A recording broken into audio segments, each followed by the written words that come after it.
diz assim: porque foi subindo como um renovo perante ele, e como uma raiz de uma terra seca, ele não tinha beleza nem formosura, e olhando nós para ele, não havia boa aparência nele para que o desejamos, mas era desprezado, mais rejeitado entre os homens, homens de dor, experimentado no trabalho, como quem um homem que escondia o rosto, era desprezado, e não fizemos dele causa alguma.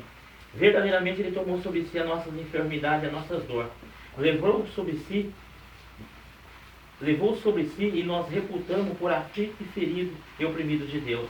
Mas ele foi ferido por causa das nossas transgressões e moído por causa das nossas iniquidades.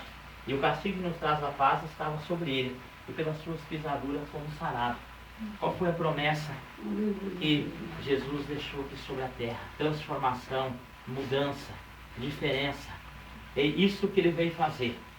E quando nós contemplamos este mundo de doença, de miséria, um mundo que muitas vezes os homens não conseguem se entender, as nações não conseguem se entender, as pessoas não conseguem se compreender, e somente aqueles que estão com Jesus vai entender o que está acontecendo neste mundo, ou aqueles que conhecem a Bíblia, a palavra do Senhor. Nós contemplamos nesta palavra de Isaías que Jesus veio para levar o sofrimento, que Jesus veio para levar as doenças, Jesus veio para resolver os nossos problemas e as nossas causas. E a palavra de Deus nos fala aqui que, como uma raiz numa terra seca, ele foi crescendo.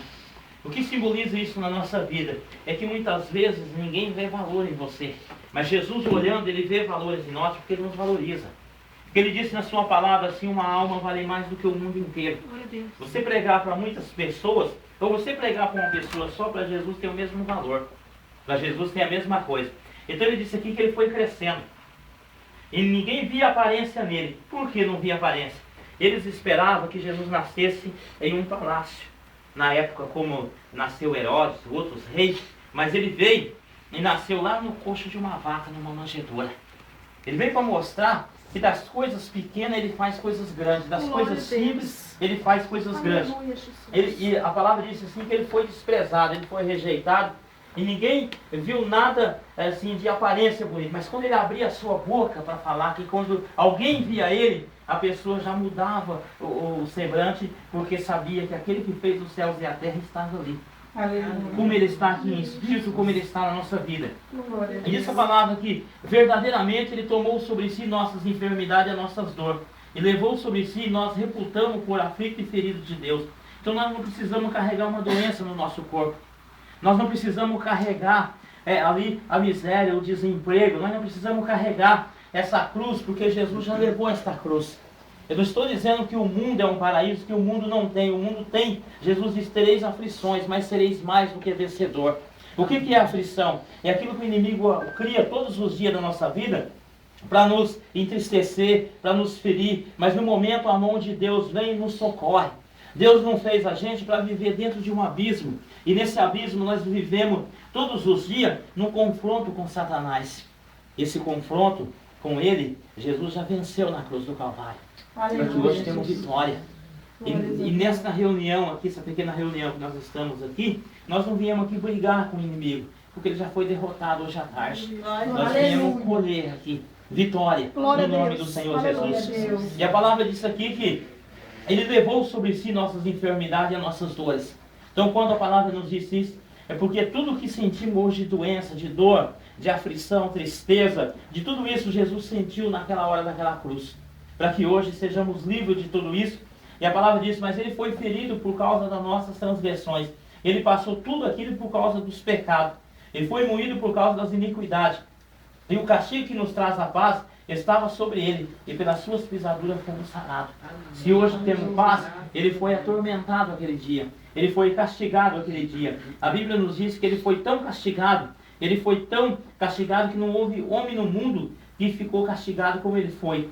Por tudo isso, para que a salvação seja aberta. E Jesus não veio só trazer uma mensagem de salvação. Ele veio trazer uma mensagem de salvação, uma mensagem de libertação, uma mensagem de cura, uma mensagem de transformação. Jesus veio para mudar a história da humanidade, para mudar a história do homem. Porque a Bíblia nos diz lá em João capítulo 2, que quando ele veio ali, quando ele foi naquele casamento que transformou a água em vinho, não simboliza de um poder de milagre, porque todo mundo sabia no Velho Testamento que Deus tem poder para fazer milagre. Ele veio para mostrar que ele muda a vida do homem da água para o vinho. Quem encontra com Jesus, mesmo se ele não permanecer em Jesus, mas há uma mudança na vida da pessoa. Aleluia, porque ele Jesus. encontrou com alguém que tem poder. Ele encontrou com alguém que tem força. Ele encontrou com alguém que fez os céus e a terra. Então a palavra nos diz aqui que a paz, o castigo que estava sobre ele veio nos trazer a paz. Veio nos trazer a paz. Então ele veio nessa transformação, e do livro de Mateus em frente, nós vemos que tudo que o Isaías profetizou começou a acontecer na prática. Na vida do povo, na nossa vida. E em Marcos capítulo 2 diz assim: alguns dias depois entrou outra vez em Cafarnaum e soube que se estava em casa, e logo se ajuntaram tanto que nem ainda nos lugares junto à porta cabia, e anunciava-lhe a palavra, e vieram ter com ele, conduzindo um paralítico, trazendo por quatro, e não podendo aproximar dele por causa da multidão, descobriu o telhado onde estava, fazendo um buraco, e baixava o leito, e jazia o paralítico. E Jesus, vendo a fé deles, disse-lhe ao paralítico: filho, perdoados estão os seus pecados. E estava ali assentado alguns dos escribas, que arrozavam entre seus corações, dizendo: por que diz assim? É blasfêmia. Quem pode perdoar pecados senão Deus? Jesus, conhecendo logo o seu espírito, que assim arrozava entre si, disse-lhe: por que arrozais sobre essas coisas em vosso coração? É mais fácil dizer ao paralítico: então, perdoado os teus pecados, ou dizer-lhe: levanta e toma o teu leito e anda. Então ele faz uma comparação aos fariseus da época. Qual que é mais fácil para Deus? Curar ou perdoar? Para ele tudo é a mesma coisa. E no momento que ele cura uma pessoa, naquele momento ele está concedendo perdão. No momento que Deus faz um milagre na vida de uma pessoa, o perdão está sendo concedido àquela pessoa. Aquela pessoa está sendo perdoada. Porque a salvação é o maior milagre que existe, a salvação. Mas da salvação jorra as bênçãos de Deus. Porque se nós não conseguirmos um milagre, como que vamos conseguir a salvação, que é um pouco mais difícil ainda? Então, e muitas vezes nós contemplamos, então os fariseus aqui ficou falando que é uma blasfêmia. Eles questionavam Jesus nos seus pensamentos, que Jesus não tinha ali capacidade de perdoar. Que Jesus, ele não tinha capacidade, ele tinha dificuldade de perdoar. E Jesus não tem dificuldade de perdoar. No momento que há o arrependimento, há a cura, a libertação, há o perdão, há a salvação. Isso chega no mesmo tempo, porque cura e perdão caminham juntos e são gêmeos. Vitória e salvação são gêmeos. Caminha junto, perdão. Perdão, no momento que Deus está perdoando uma pessoa, é o momento que Deus está transformando a vida dessa pessoa. O momento que Deus está curando, Ele está salvando aquela pessoa. O momento que Deus está libertando dos vícios, é o momento que Ele está transformando. Aí Jesus disse para ele: qual é mais difícil fazer? Ora, para que saibais que o Filho do Homem tem na terra poder para perdoar pecado, disse ao paralítico: a ti te digo, levanta-te e toma o teu leito e vai para a tua casa. E levantou-se, tomando o teu leito, e saiu à presença de todos, a sorte que todos admiravam e glorificavam a Deus, dizendo: nunca tal vimos isso. Então o poder de Deus, ele não é uma influência. O Espírito Santo, ele não é uma influência. Ele é real, ele é mais real do que vocês que estão aqui na minha frente. A presença do Espírito Santo. E quem libera o milagre é Jesus. Mas quem materializa ele na prática é o Espírito Santo, porque ele é o poder que faz o milagre. Ele é o poder que age, que transforma. E quando Jesus ia para o céu, ele disse para os seus discípulos: estou indo ao céu, estou indo ao Pai. Os discípulos disseram para ele: não vá, não vá. E porque ele estava apegado na pessoa dele. Ele disse: se eu não for, não virá o outro Consolador, que é o Espírito Santo. No momento que ele estava conversando ali com os discípulos, ele disse assim: ele virá, ele faz o que eu faço, ele glorifica meu nome sobre a terra. E Jesus falando isso: eu não vos deixarei órfão, enviarei o outro Consolador, que é o Espírito Santo. E ele está aqui nesta noite. Glória a Deus. Ele está nos dando graça, ele está nos dando força. Aleluia, e Jesus. quando você pede um milagre a Deus, você tem que estar pronto para receber esse milagre. Porque no momento que oramos pela pessoa, aonde a pessoa estiver, ou distância, estiver preparado, o milagre é concedido na hora. O milagre é liberado na hora. E aquela pessoa recebe o milagre. E o Espírito Santo, quando ele opera o milagre na nossa vida, ele faz a parte dele e nós fazemos a nossa. Quando Jesus chegava ao cego e falava para o cego: o que você quer que eu faça? O cego dizia: eu quero que eu veja. Jesus falava: então veja. E ele abriu os seus olhos. Aleluia. Ali. Ele, quando curou o cego ali do tanque de Siloé, ele disse, cuspiu ao chão, passou o lodo aos olhos, ele disse, vai ao tanque de Siloé. Se você saber, o tanque de Siloé, ele desce uns 200 metros para baixo, era escuro, como um homem cego vai descer lá embaixo? Houve um esforço para chegar até lá. Ele creu e lavou os seus olhos, abriu. Ali, ele recebeu um milagre. Quando ele chegar no paralítico, o que eu quero que eu faça? O paralítico disse, eu quero andar. Ele disse, levanta e anda. Mas o homem ainda estava paralítico.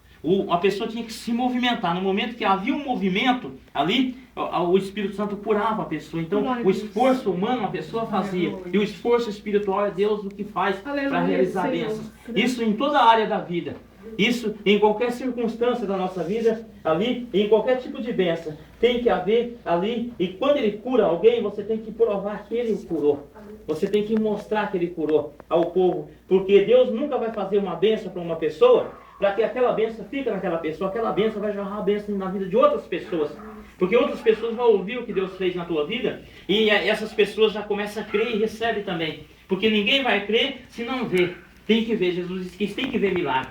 E quando Jesus falou isso, não eu sou o bem na minha vida. Talvez eu precise de outro tipo de bênção, mas eu vejo que alguém aqui recebeu uma bênção. Aí aquela pessoa testemunha para mim, a minha fé cresce, eu recebo a minha bênção.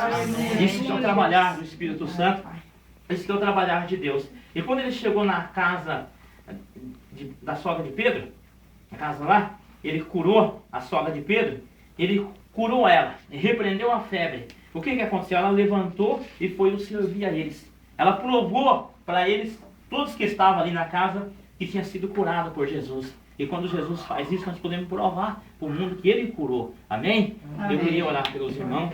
Isso fica no coração dos irmãos. Amém. Pode ser até uma palavra simples, mas é grande diante do nosso coração. Amém? O Espírito Santo apresente aqui. O Espírito Santo é grande. E Ele tem todo o poder para fazer milagre em nome de Jesus. Deus me mostrava barro na tua mão e eu via que o Senhor amassava esse barro.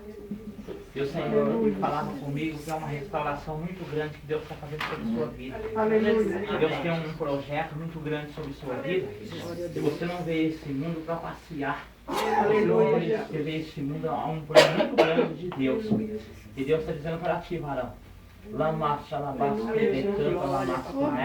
Glórias a Deus. Marque este encontro neste lugar e nesta hora, porque eu quero falar contigo. Eis que protejo você dos seus inimigos,